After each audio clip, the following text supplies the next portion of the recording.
Hello, everyone.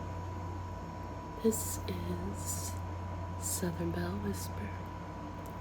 I hope you all are doing well today. I apologize profusely. There is going to be some white noise in this video. It is 83 degrees outside here in Virginia. 83. And your girl sweats easily. I'm a big girl, so I sweat easily. And I didn't want to sweat on camera, so I put my air conditioner on the lowest setting, but it's still going to be some white noise. And I'm going to try to do this soft speaking, so maybe I can be heard above the white noise.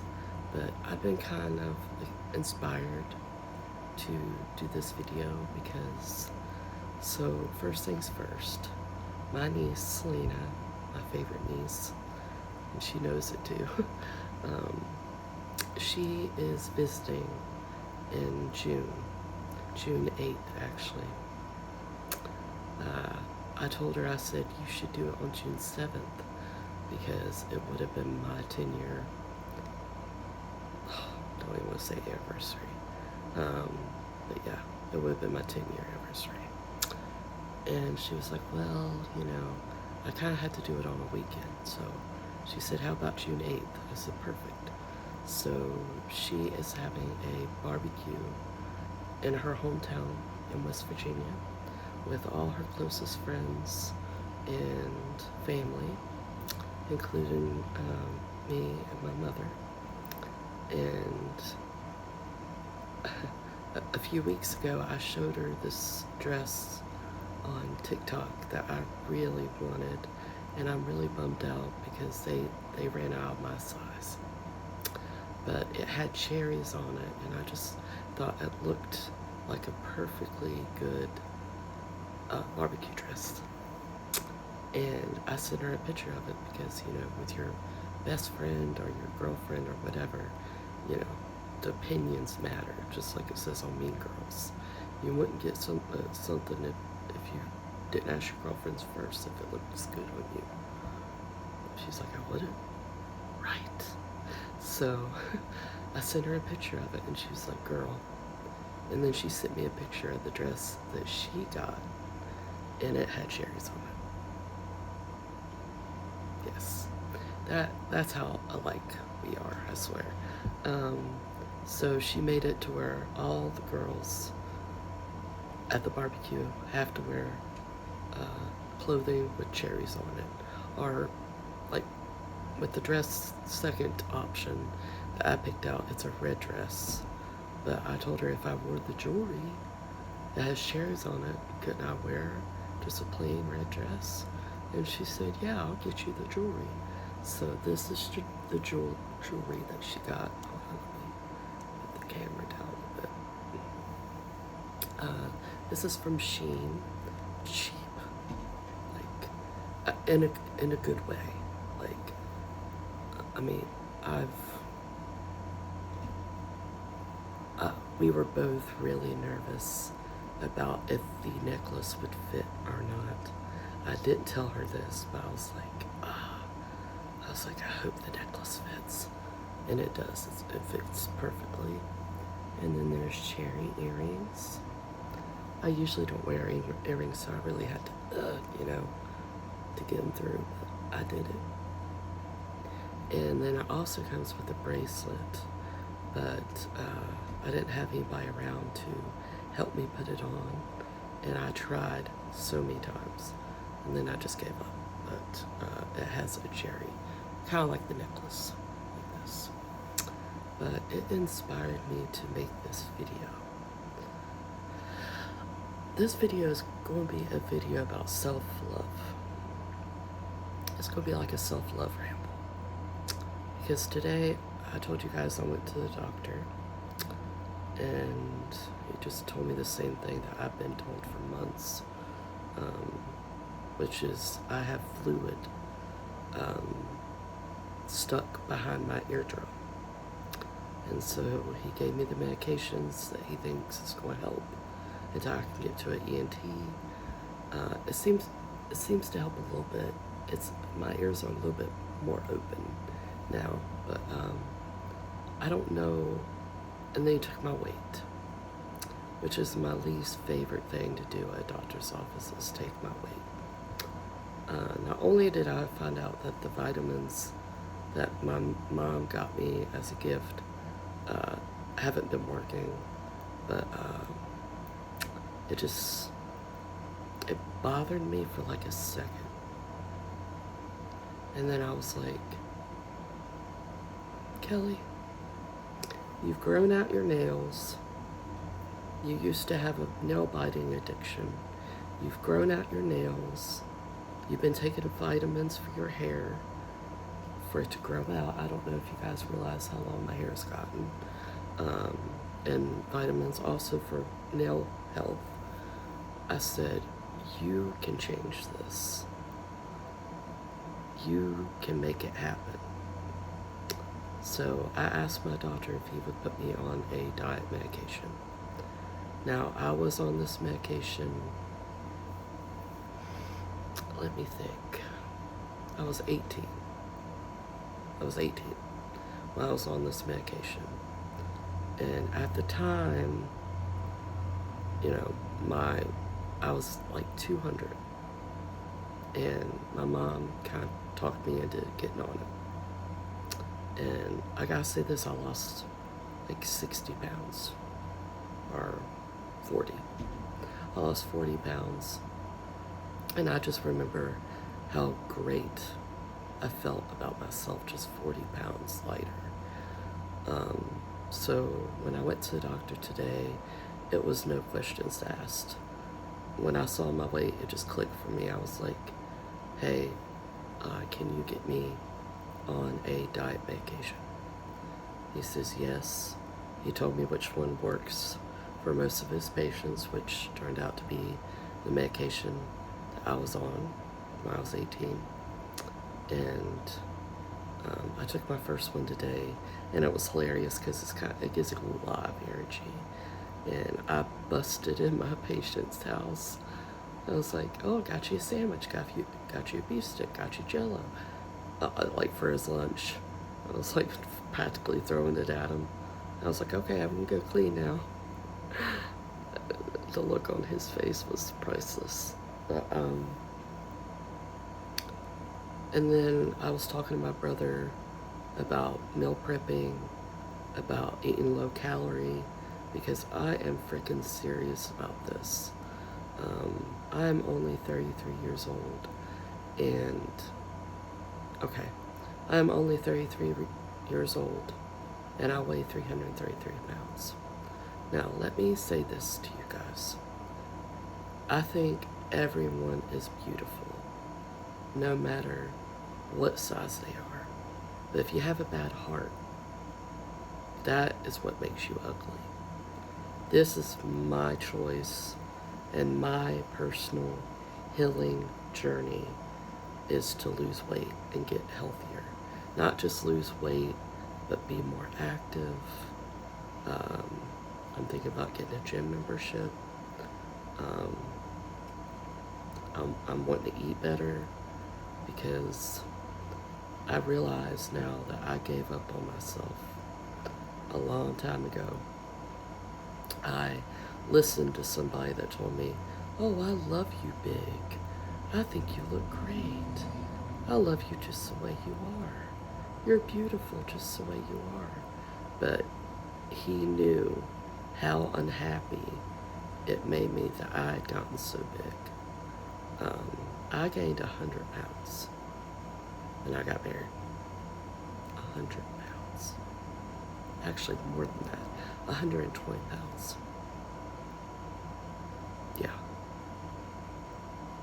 And I used food as a crutch, because I pretty much realized the first year that I was married that I had made a mistake, but I wanted to make it work.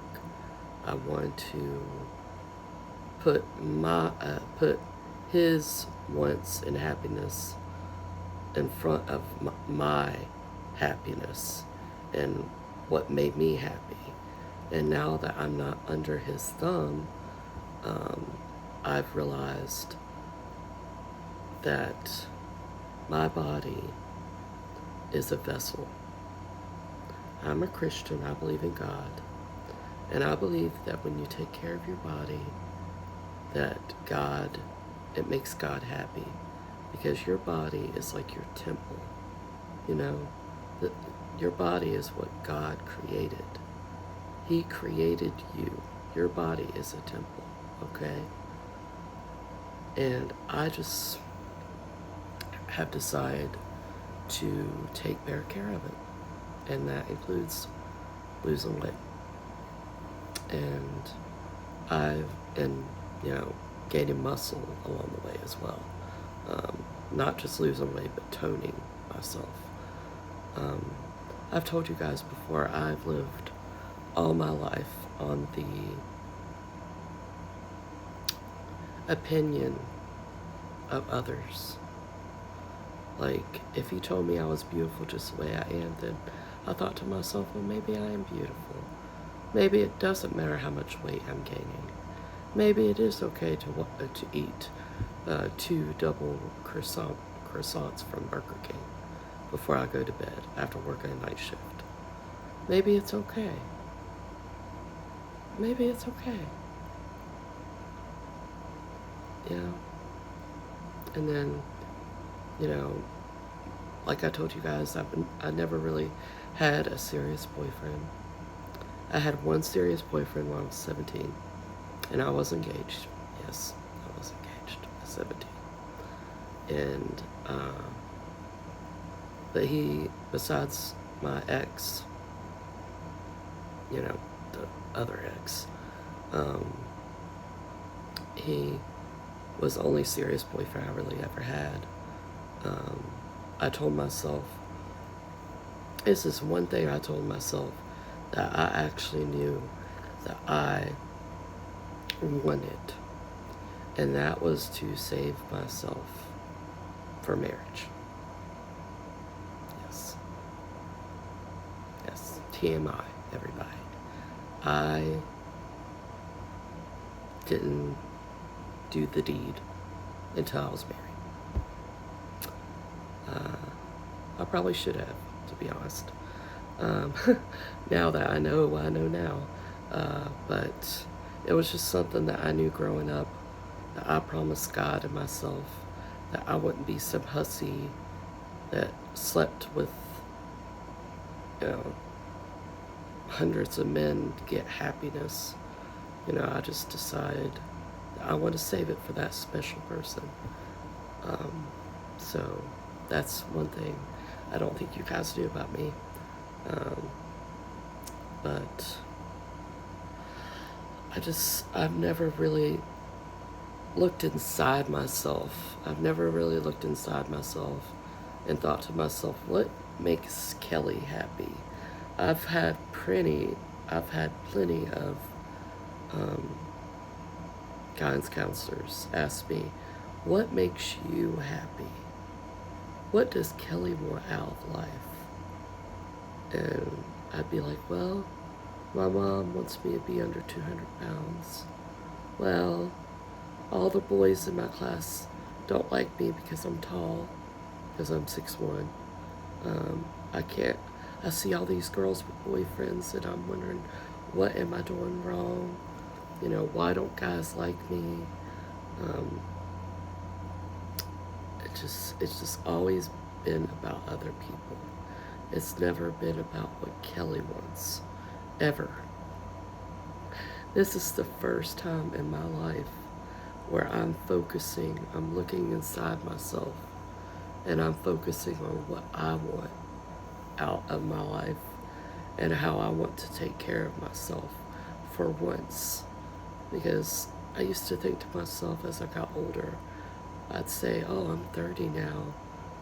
In 60 years, I'll be dead. Like, stuff like that.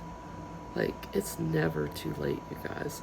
It is never, even if you're 60 or 70 or 80 or 20, it is never too late to love yourself. It's never too late to look inside yourself and say, I am finally ready to focus on what I want. And it took me, like, it'll be 5 months on April 22nd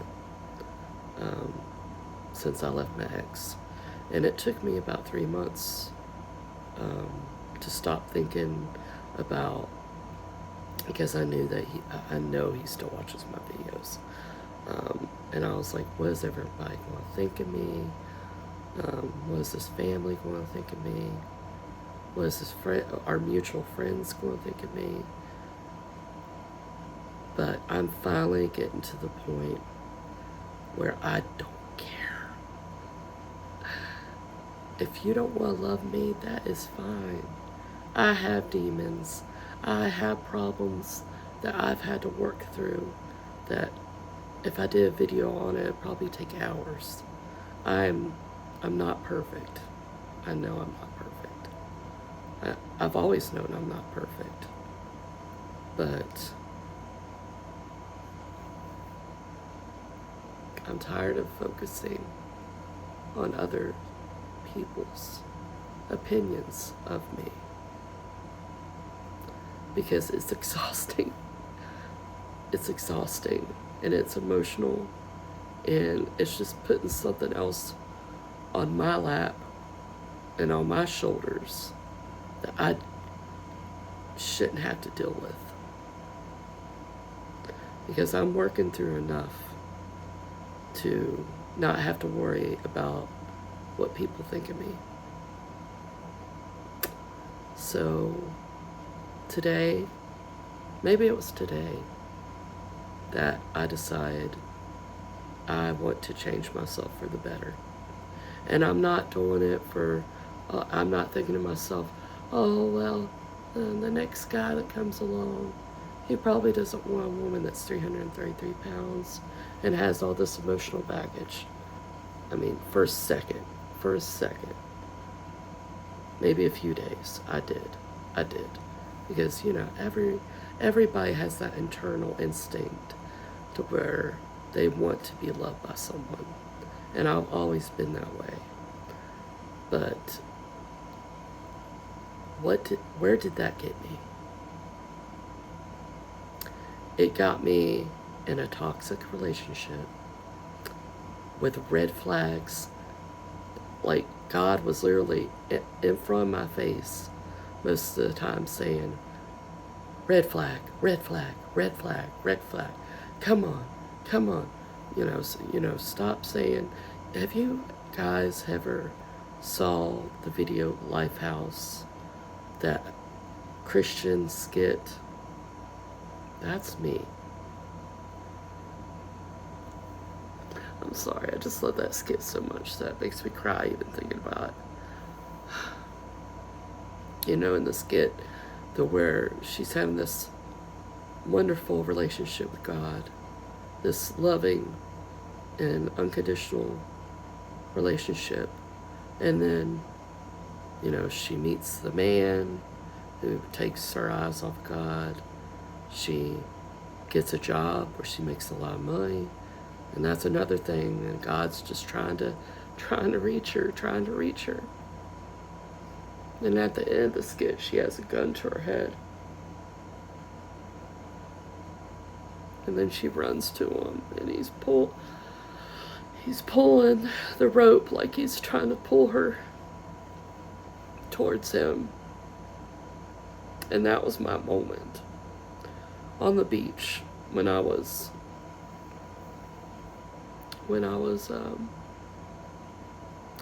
under 3 taps of acid and a half a bottle of liquor on the beach. And I can't say now that I was talked into it. It was a choice that I made. And that was one of the scariest moments of my life, you guys. I don't know if you've seen the video, but I was so scared. And then all I remember, really, before being found, was me grabbing onto one of those posts that you see on the beach and calling out to God, that was my moment. I said, please, God. I said, I'm so sorry. Please, not like this. I'd already lost my brother. I was like, what is Mama going to do if something happens to me? And then the next moment I knew a security guard was shining their light in my face. I thought it was the light, the light. Like, I thought I was dying. I'm sorry. See, I cried. But that was my moment.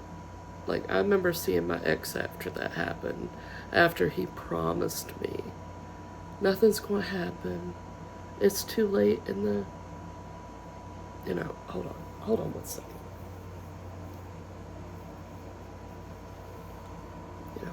It's too late in the night. It's 2 o'clock in the morning. Ain't nobody gonna be on the beach. Let's just go. And I was sick and I had an earache. He was like, well, what, I'll fix that. 3 tabs of acid and a half a bottle of liquor.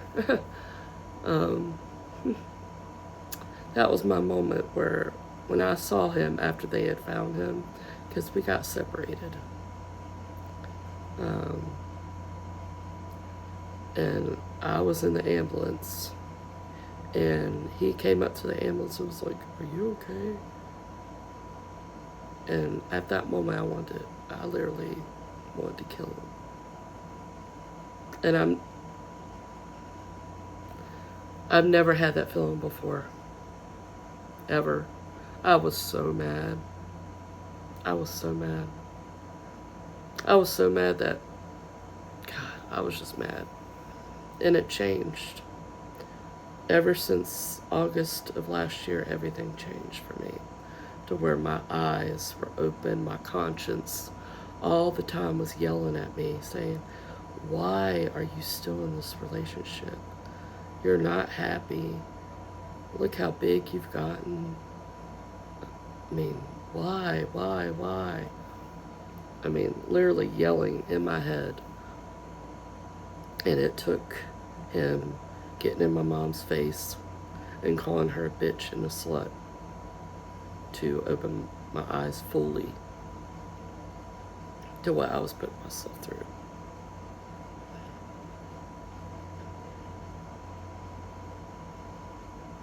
Nobody talks to my mama like that. Nope, I'm sorry. I do sometimes. It's part of my anger management. I don't mean to, but it's just how I've been morphed into this person that thinks it's okay to snap at her sick mama. And I hate being that way sometimes. But she knows how sorry I am for that. I apologize every time.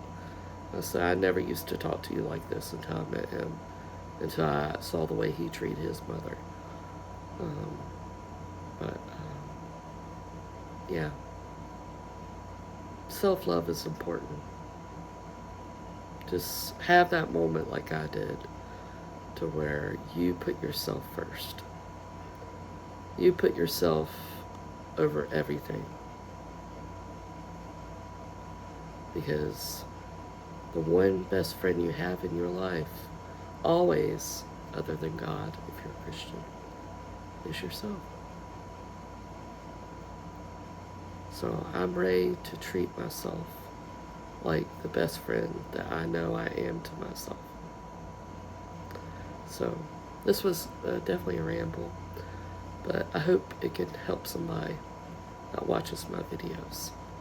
And thank you again, Selena, for the beautiful necklace and earring and bracelet set. So cute. I can't wait to wear them on June 8th. I'm so excited. But I love you guys. And if ever you need anybody, please leave a comment for me. If you're going through a hard time, if you just, like, I saw this girl at a new church I started going to, young girl, about 16, and it's a Presbyterian church, and I had never seen anything like it. She literally had a demon on her, and like, that used to be a fear of mine, of being possessed by the devil, but I'd never seen anything like it.